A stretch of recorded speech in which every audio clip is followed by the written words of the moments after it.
My wife said she needed space, but her Apple Watch exposed that she burned 700 calories at 2 a.m. So I froze our accounts, tracked her every move, and served divorce papers at a luxury retreat. Hey everyone! Before we jump into today's video, I need your help. We've noticed the channel is losing some traction, and subscribing is one of the best ways you can support us. It's quick, free, and it helps us keep bringing you awesome content. Your support means the world. Let's keep this channel growing together. Thanks so much.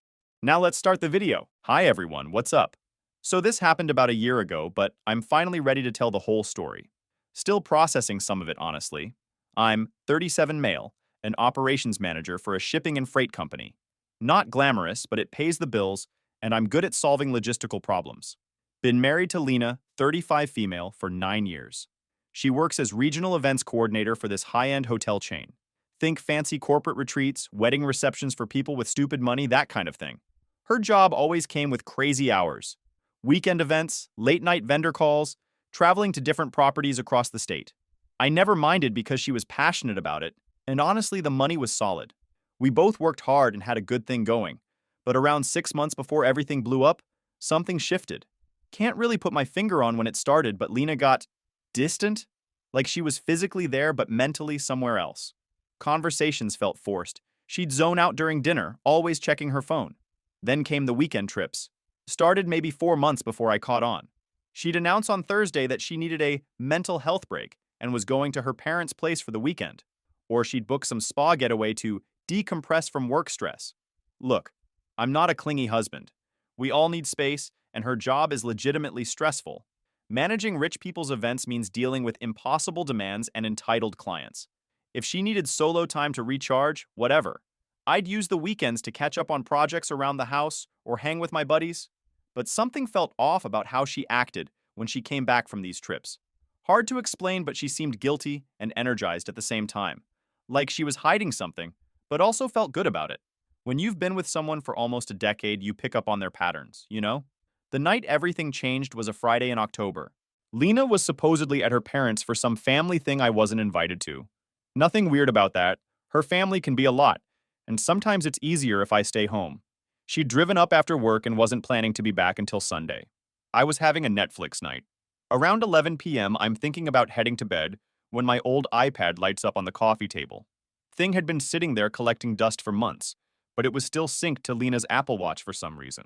Notification pops up at 2:17 a.m. Way to go! You burned 727 calories in 47 minutes. Keep it up! I stared at that screen for a solid minute trying to make sense of it. Lena hates working out. Like genuinely despises it. She's one of those people who thinks gyms are torture chambers and would rather get a root canal than go for a jog. Her idea of exercise is speed walking through Target. So what the hell was she doing burning 700 plus calories at 2 a.m. at her parents' house? And why was it taking 47 minutes? That's when my brain started connecting dots I didn't want to connect. I opened the fitness app and scrolled through her recent activity. Pattern after pattern of late-night calorie burns during her weekend trips. Always between midnight and 3 a.m. Always high numbers. 500, 600, 700 plus calories. The dates lined up perfectly with every spa weekend and family visit over the past 4 months. Every single one. My stomach dropped, but my logistics brain kicked in. This wasn't random. This was systematic. And if she wasn't actually working out at 2 a.m., there was really only one other physical activity that burns that many calories and takes that long. I sat there in the dark for probably an hour just processing what I'd stumbled onto. Part of me wanted to call her right then, demand an explanation. But I've learned over the years that emotional reactions usually make things worse. Better to understand exactly what you're dealing with before you make any moves. The smart play was to investigate quietly. If I was wrong, no harm done. If I was right, well, then I'd have what I needed to handle this properly. I closed the iPad and went to bed but didn't sleep much. Kept running through scenarios in my head. Maybe she'd taken up late-night yoga. Maybe her parents got a home gym. Maybe the watch was malfunctioning. But deep down I knew. You don't burn 700 calories doing yoga. You don't exercise at 2 a.m. unless you're trying to hide it. And fitness watches are pretty damn accurate. Next morning, I started planning how to get more information without tipping her off. If Lena was cheating, confronting her with just the fitness data would be stupid. Cheaters lie. They gaslight. They make you think you're crazy for not trusting them. I needed undeniable proof that couldn't be explained away. So I decided to become a detective, methodically, carefully, and completely legally. If my wife was living a double life, I was going to document every second of it. Step 1. The GPS situation. This was actually easier than you'd think. Lena had been complaining for months about her phone battery dying during work events, always happening at the worst times, leaving her stranded without navigation or unable to call vendors. So I suggested adding her to my family GPS plan for safety. Sold it as a sweet husband thing. If her phone died, I could still track her location in emergencies. She thought it was thoughtful and agreed immediately. Boom. Real-time location tracking. Completely legal and consensual. The app I used lets you see current location plus 30 days of location history. Within a week, I had a clear picture of where she was actually going during these mysterious weekends. Step 2. Text message access. This one required some technical knowledge, but nothing crazy. We'd been sharing an iCloud account for years for family photos and app purchases. Most married couples do this. It's convenient and saves money. What Lena didn't realize is that iCloud can sync text messages across devices if you set it up right. I had an old iPhone sitting in a drawer that I'd kept as a backup, logged it into our shared account and enabled message forwarding. Told her I was testing it for work security purposes since my company was implementing some new BYOD policies. She barely paid attention to the explanation. Now every text she sent or received was automatically copied to the backup phone.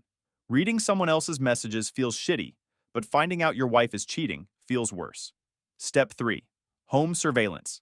Added motion-activated cameras in our garage with cloud backup. Told Lena it was for package theft prevention since we'd had some issues in the neighborhood.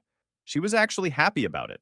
The cameras captured timestamps of when her car left and returned, which would be crucial for establishing patterns and corroborating other evidence.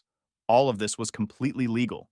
Shared marital property, shared accounts, consensual GPS tracking. I wasn't hacking anything or breaking into private systems, just using technology we already had in ways she hadn't thought about. The data starts flowing. Within days, I had a clear picture forming. The GPS showed her going to the same area downtown during her supposed family visits. Not her parents' neighborhood. Not any spa I could identify. Just this upscale district with a bunch of condos and restaurants. The text messages started revealing the other player in this drama. Guy named Steven, 36, some kind of private dining consultant. His business was setting up exclusive dinner experiences for high-end clients. Basically, he'd arrange private chefs, servers, venue, the whole 9 yards for rich people who wanted restaurant-quality meals in intimate settings. Made sense why he'd be working with Lena's hotel chain. They probably used his services for VIP guests or special events. The messages between them started professional enough. Discussions about upcoming events, vendor recommendations, scheduling conflicts. But you could see it getting personal over time. First this. Thanks for staying late to finish the Morrison event details. You're a lifesaver. He replied, no problem. Always happy to help when you're involved. Then this. Your attention to detail is incredible. The client loved everything. He replied, I aim to please. Speaking of which, any chance you're free for dinner this week? I found this new place I'd love your professional opinion on. Classic workplace flirting that crosses the line into personal territory. By the time I started monitoring, they were full-on sexting. Can't stop thinking about our last meeting. Your presentation skills are impressive, among other things. Reading your wife's affair texts is like getting punched in the stomach repeatedly.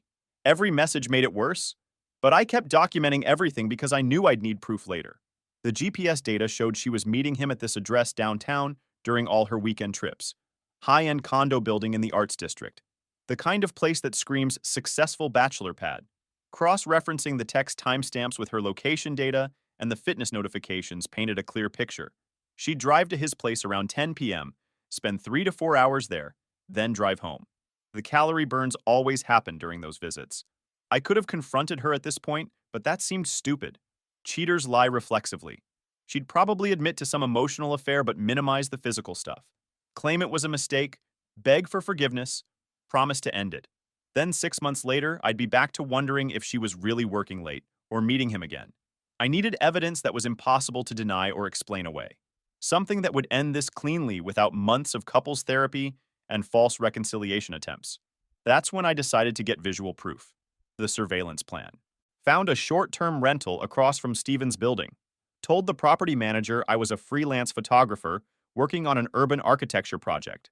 Needed a corner unit with good sight lines for my artistic documentation. Got a month-to-month lease and set up shop. Brought a decent camera with a telephoto lens, nothing creepy, just enough to clearly identify people and vehicles from across the street. Felt weird as hell sitting there waiting to photograph my own wife cheating. Like I was directing some nightmare documentary about my own life. But I'd come this far and needed to see it through. Didn't take long to get what I needed. Friday night, 11:47 p.m. Lena's car pulls into the visitor parking. She walks up to the building like she owns the place, using some kind of key fob to get in. No hesitation, no looking around nervously. This was clearly routine for her. Steven meets her at the lobby door. They're all over each other before they even get to the elevator. Hands everywhere, kissing like teenagers. I took photos of her arriving. Them together. Her leaving at 3:15 a.m. Timestamps on everything. The GPS data from that night showed her phone at that exact location during those exact times. Her fitness tracker recorded a 689 calorie burn from 12:23 a.m. to 1:17 a.m. Game over. I had photo evidence, location data, text messages, and biometric data all telling the same story. She was systematically cheating and lying about it. So before I made a single move, I made one very important call. A buddy of mine had gone through a brutal divorce a few years back, and he gave me the number of his lawyer. First thing he told me was simple: lock down finances. That same afternoon, I froze our joint checking account, pulled my direct deposit into a personal one, and transferred anything with my name on it into a protected trust in my name. I opened new credit cards and canceled anything she had access to. Our mortgage? I started the paperwork to refi it under my name only. Lena had no idea any of this was happening. She was still texting Steven flirty little inside jokes while I was scrubbing our financial footprint like I was prepping for war. My lawyer started building the legal case while I quietly made sure Lena would have exactly zero leverage when this all dropped. Let her enjoy one last weekend of luxury before the lights came on. Next thing was confronting her. And that's when I remembered the retreat. About 3 months earlier, Lena wouldn't shut up about this couple's retreat she found online. Some overpriced mountain resort where they guide you through emotional reconnection, with things like sunrise meditations and candlelit therapy circles. Sounded like overpriced hippie nonsense to me. Back then, I thought our marriage was solid, so I laughed it off. But she kept pushing it, week after week, acting like this was going to magically fix the vibe between us. To get her off my back, I ended up booking it. Full weekend package. Non-refundable. They required everything up front. Deposit, accommodations, activity fees, the whole deal. Almost $3,000 gone the moment I clicked confirm. Funny thing was, the moment I booked it, she stopped bringing it up. Never mentioned it again. Guess she found a different way to reconnect. Months later, after everything came to light, I remembered that reservation sitting in my inbox. No refund, no cancellation, already paid in full. Most people would have been annoyed. I saw it as an opportunity. I brought it up casually one night, told her I'd been thinking about what she said back then, and maybe she was right. Maybe we needed help. Her face lit up like she'd won. "Oh my God, Elijah, that's exactly what we need," she said. "I really think this could help us get back to where we used to be." Sure, Lena, let's heal. Whole trip to the resort, she was chatty and happy. Kept talking about the activities they offered, how beautiful the mountains looked, how this was such a good idea. She seemed genuinely excited about spending the weekend working on our marriage. We get to this gorgeous resort nestled in the mountains. Place looked like something out of a magazine. Lena was taking selfies and posting them to Instagram with captions about quality time with my amazing husband. The irony was off the charts. I suggested we start with some individual reflection time before the official retreat activities began. Told her I'd prepared something special, a little presentation about our relationship journey. She thought it was the sweetest thing ever. Got comfortable on this fancy couch, poured herself some sparkling water from the welcome basket, smiled at me like I was the most thoughtful husband in the world. I set up my laptop and clicked open the video I'd spent hours editing. Video started with a clean title slide, Lena's Fitness Journey, a comprehensive data analysis. She laughed and made some comment about not knowing I was tracking her workouts. First section, her fitness data from the past 4 months. Clean graphs showing the patterns, dates, times, all those late-night calorie spikes during her supposed family visits highlighted in red. Her smile started fading. "What is this?" "Just documenting your impressive dedication to fitness," I said, voice completely calm. "Look at these numbers. 727 calories at 2:17 a.m. on a Friday night. That's Olympic-level commitment. Second section, GPS tracking data. Maps showing her actual locations during each spa weekend and family visit. Steven's address highlighted and labeled. Routes from our house to his building, tracked in detail with timestamps. She went completely pale. Started stammering about privacy violations and how dare I track her. But I kept the video rolling. Privacy? I said. You mean like the privacy you gave me when you were screwing Steven in his apartment while telling me you were at your parents'? Third section, text message excerpts. Nothing too explicit. I'm not a sadist. Just enough to show the progression from professional to personal to intimate.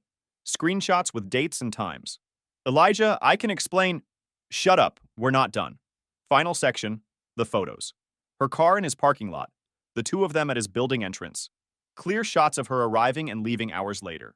Nothing pornographic, just undeniable evidence of her going to his place repeatedly. The video ended with a final slide. Congratulations on completing your 9-year marriage workout program. Time for your permanent cool down. She stared at the laptop screen for maybe 30 seconds after it went black. Then the waterworks started. Tears, apologies, the whole performance. It's not what you think. It didn't mean anything. I'll end it right now. All the greatest hits from the cheater's playbook. I let her cycle through the denials and bargaining for about 5 minutes. Then I reached into my bag and pulled out the divorce papers I had prepared. Here's your cool-down routine, I said, placing them on the coffee table.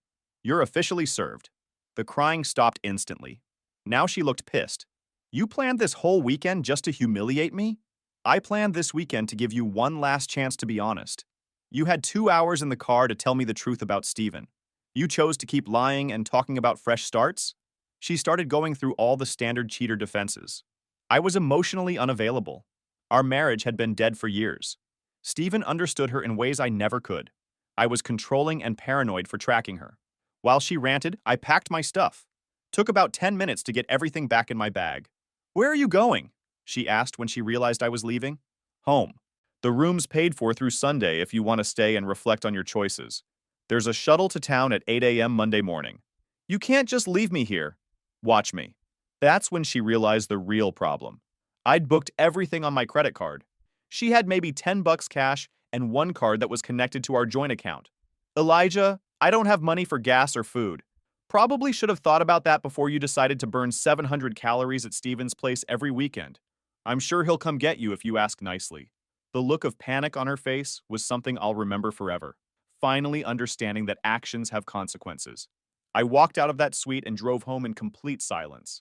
Left her with the divorce papers, no money, and a very expensive lesson about what happens when you mistake someone's trust for stupidity. Yeah, it was cold. But you know what's also cold? Spending months planning secret hookups while your husband thinks you're visiting family. About an hour later, the text started. Elijah, please, you've made your point. Just send me gas money. When I didn't respond, she got nasty. Do you think I need your help? Steven's coming. At least he actually cares about me, unlike you. That was followed by 6 missed calls and a final gem. You always were a coward. No wonder I needed someone who could actually make me feel seen. I blocked her. She managed to get Steven to pick her up the next day. Took him 6 hours to drive up there and back. I'm sure that conversation was fun. But I wasn't done. See, here's what Lena and Steven didn't think about when they started their little affair. Workplace ethics. Steven wasn't just some random dude she met. He was a business partner. His consulting firm had exclusive contracts with Lena's hotel chain worth serious money. Most companies have strict policies about relationships between employees and contractors. Creates conflicts of interest, potential for favoritism, opens them up to lawsuits. Any smart business takes this stuff seriously, especially in hospitality, where reputation is everything. So I did what any concerned citizen would do. I reported the relationship to HR. Monday morning after the retreat, I called Lena's company and asked to speak with human resources. Got transferred to this professional-sounding woman named Margaret, who handles workplace conduct issues. Hi, I'm calling to report a potential conflict of interest involving one of your employees and a business contractor, I said, keeping my voice calm and matter-of-fact. Explained that I'd discovered my wife Lena was having an affair with Steven, who I understood was a consulting partner with the company. Said I thought they should be aware of the potential conflict of interest and any policy violations. Margaret took down all the details. Asked for names, positions, how long I'd known about it. Very professional, no judgment, Just gathering facts. Do you have any documentation of this relationship? She asked. Boy, did I ever. I emailed her some of the milder evidence. Nothing too personal or invasive, just enough to show this wasn't a baseless accusation from a bitter husband. We take these matters very seriously, Margaret said. Thank you for bringing this to our attention. We'll be conducting a thorough investigation. Apparently, corporate investigations move fast when there's potential liability involved. Within 3 days, they'd interviewed Lena, Stephen, and several other employees who'd worked with them on events. I heard through mutual friends that Lena was called into a conference room with Margaret and 2 executives from her division. They showed her the evidence I'd provided and asked for her explanation. She apparently tried to downplay it as a brief emotional connection that never interfered with work. Claimed Stephen was helping her through marital problems, and it got inappropriate, but was already over.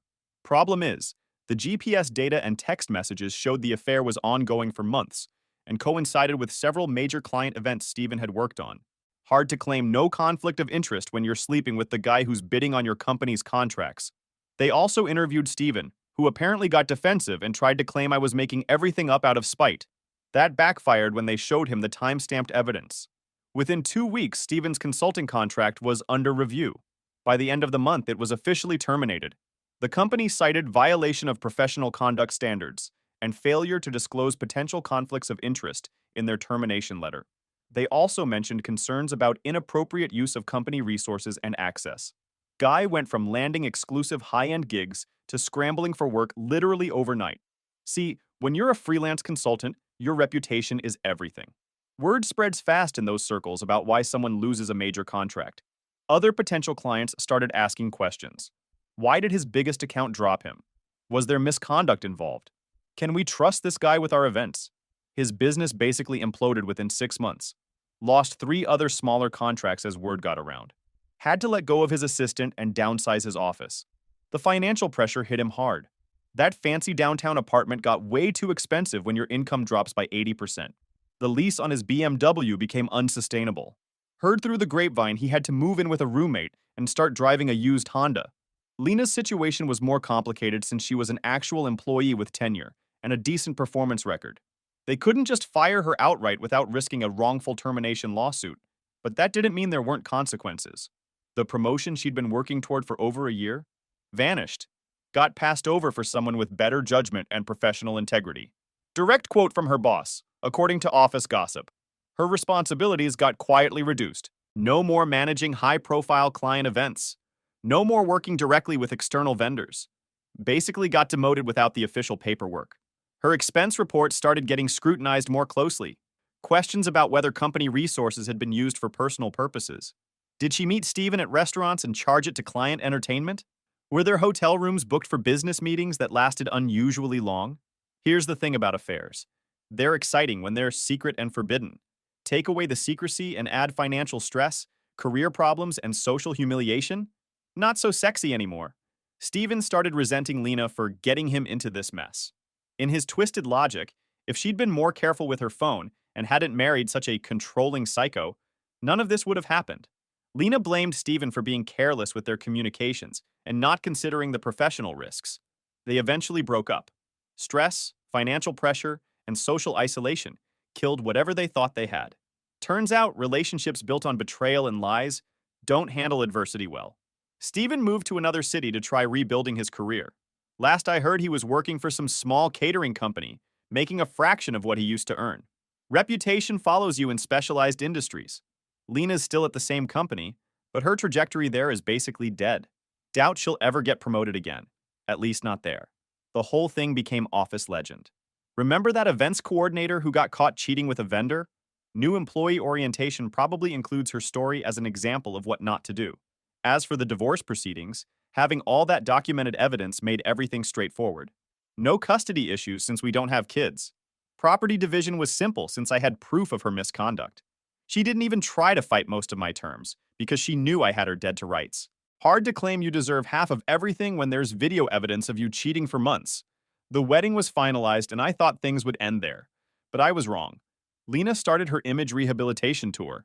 She was suddenly very active on social media again, posting inspirational quotes about healing from toxic relationships and finding strength after betrayal.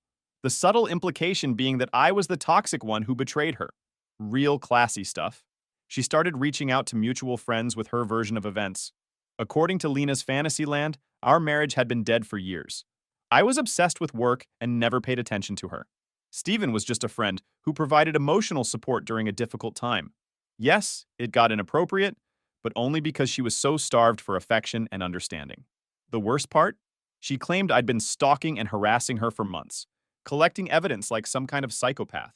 The retreat confrontation was painted as an ambush by an unhinged husband who couldn't handle his wife finding happiness elsewhere. Some people actually bought this bullshit initially. Divorce makes people pick sides, and if you only hear one version of the story, it can sound convincing. But here's the thing about truth. It has a way of coming out.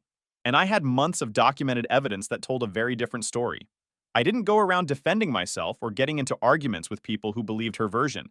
Instead, I just started sharing facts when asked directly. Yeah, she said you were controlling and drove her away. What's your side? I'd pull out my phone and show them the text messages, the GPS data, the fitness tracker logs. Let them draw their own conclusions. Hard to argue with time-stamped data. My favorite was when her sister Emily tried to lecture me about not fighting for my marriage at a mutual friend's birthday party. I showed her the photos from Steven's apartment building. This is your sister at midnight on a Friday when she told me she was having dinner with your family. Was this the restaurant? Emily went pale and didn't say another word to me the rest of the night. Apparently, she'd been unknowingly providing alibis for Lena's affair for months. It's amazing how quickly people's attitudes change when they realize they've been lied to. Emily wasn't the only one who'd been used as cover for Lena's extracurricular activities. Our couple friends faced an awkward choice: stay neutral or pick a side. Most of them chose based on who they believed was telling the truth. Once they saw the evidence, that choice became pretty obvious. Lena's social circle had shrunk dramatically. She started posting increasingly desperate social media content about toxic people and knowing your worth and not letting others define your truth. Real divorced wine mom energy. The inspirational quotes became more frequent and more bitter. Posts about how some people can't handle strong women who know what they want, and the truth always comes out eventually. Yeah, it sure does. Meanwhile, my social life actually improved.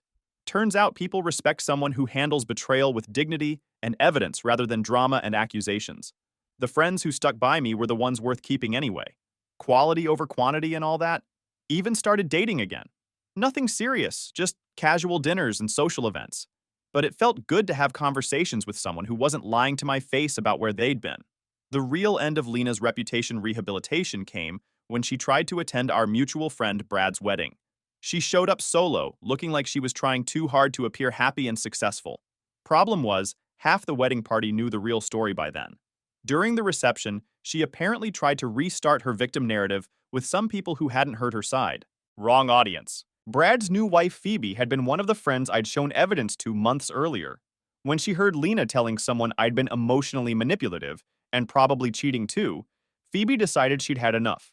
Phoebe very publicly asked Lena if she wanted to see the text messages, where Lena told Steven she was so much happier without that boring husband and couldn't wait to start fresh with someone who actually gets me. Lena left the wedding early. Haven't seen her at any social events since. The social nuclear option was complete. She went from respected events coordinator with a solid marriage to workplace pariah with no friends and a reputation for lying. All because she thought she was smarter than everyone else and could control the narrative. Then last Saturday happens.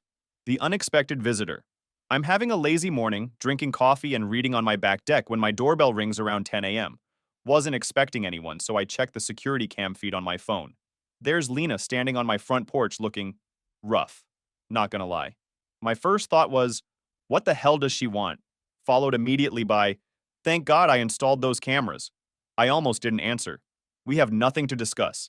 Divorce is final. But curiosity got the better of me, and honestly, I wanted to see what kind of bullshit she was gonna try.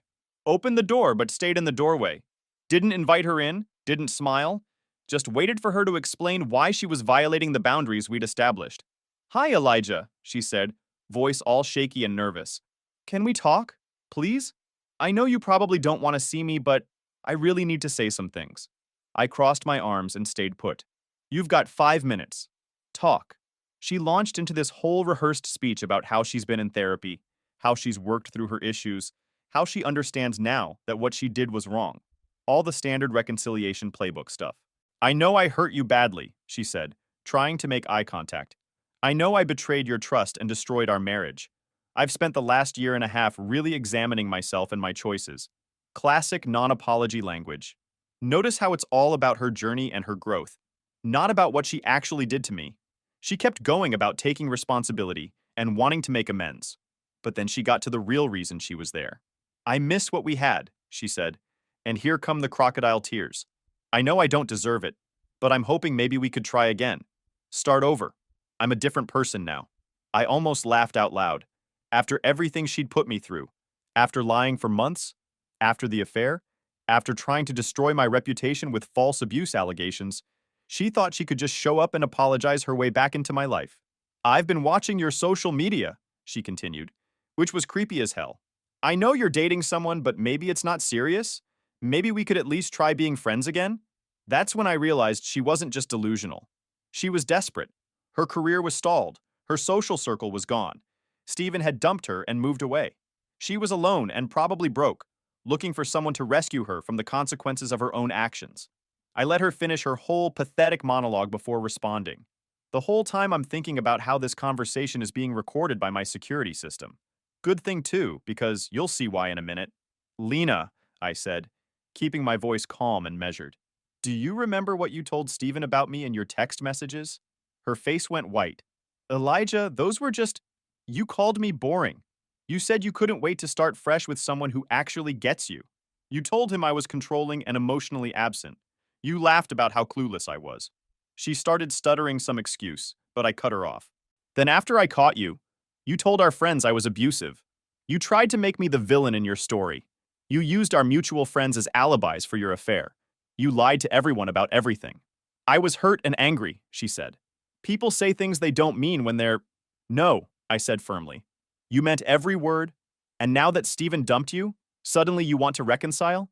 Suddenly I'm not boring anymore? The tears were flowing freely now, but I wasn't buying it. These weren't tears of genuine remorse. These were tears of someone who'd run out of options and was grasping at straws. Here's where it got interesting. When the fake apology routine wasn't working, she switched tactics and showed me who she really was. Fine, she said, voice getting sharper. Maybe I made mistakes, but so did you. The whole retreat thing was cruel, she added. You humiliated me and left me stranded with no money. That wasn't the man I married. You're right, I said. The man you married was naive enough to trust you. That guy's gone. She tried a few more angles. When she finally realized I wasn't budging, she got desperate and said something that made me glad I had cameras running. You know what? Maybe I should tell people how you really treated me during the divorce. Maybe they don't know the whole story about how vindictive you were. There it was. The threat. Even in defeat, she was still trying to control and manipulate. Go ahead, I said. Tell whoever you want, whatever you want. I've got 20 minutes of security footage of you showing up uninvited at my house, making excuses for your affair, and now threatening me. I'm sure that'll really help your reputation. Her face went through about 5 different emotions in 2 seconds. Anger, fear, realization, panic, and finally resignation. I think you should leave now, I said. I stepped back and closed the door. Watched through the security cam as she stood there for another minute before walking back to her car.